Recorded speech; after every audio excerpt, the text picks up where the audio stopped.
Yeah, it's fathers kind of carry this stigma of just kind of being the I guess classified as the babysitter, and a lot of dads carry this weight on their shoulders. I talk about this a lot in my show, but a lot of dads carry this weight on their shoulder of I've got to be the financial provider for my family, so I've got to work these 80-hour weeks. I can't be involved in what the family's doing because I've got to provide financially for the family, and that's not necessarily the case.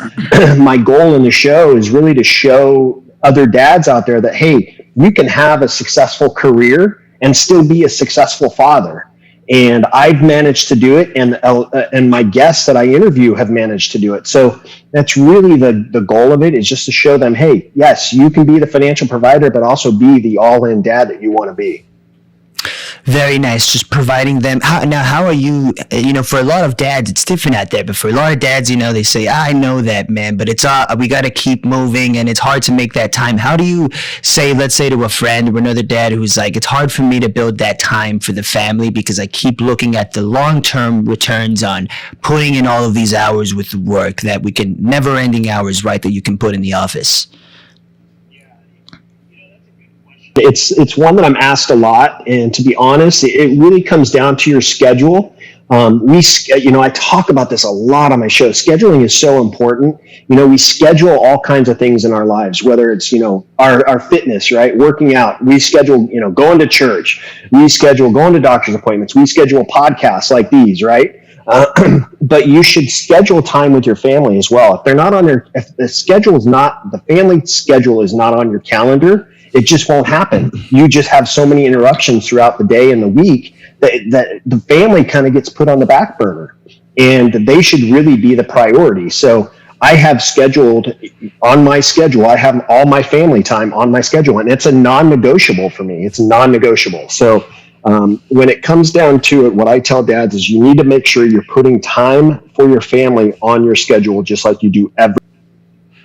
Absolutely. And no schedule is tailor-made, meaning it's not a cookie-cutter approach for anybody. Everybody's got a different schedule, but it's about what the priorities are and what's important.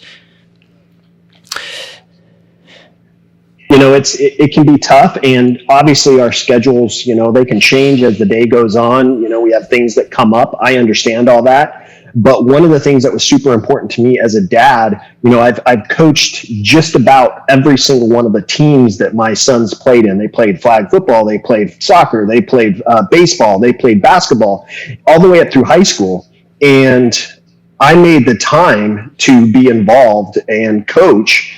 And as far as my job goes, I have a daytime job. It was a non-negotiable for me. If I had a job that wasn't going to allow me to be that, all-in dad, I would have found a different job. I would have found a different career path, because that's how important it was to me. Now, was this something that you always had instilled in you? Was it something you saw in friends that had absent fathers who had these issues that were sort of at the front line that you could noticeably see compared to, your friends with fathers? Where did you get to this point where you said, I'm not going to negotiate with the work. I'm going to be there for my kids, and it's not negotiable? Yeah, it comes from personal experience. My parents, I have a sister, and they were involved in what we did as far as, raising us. But as far as being active in the things that we did, I played a lot of sports and throughout my, years growing up and even in high school. And I can count on one hand how many sporting, games and events that they actually came to.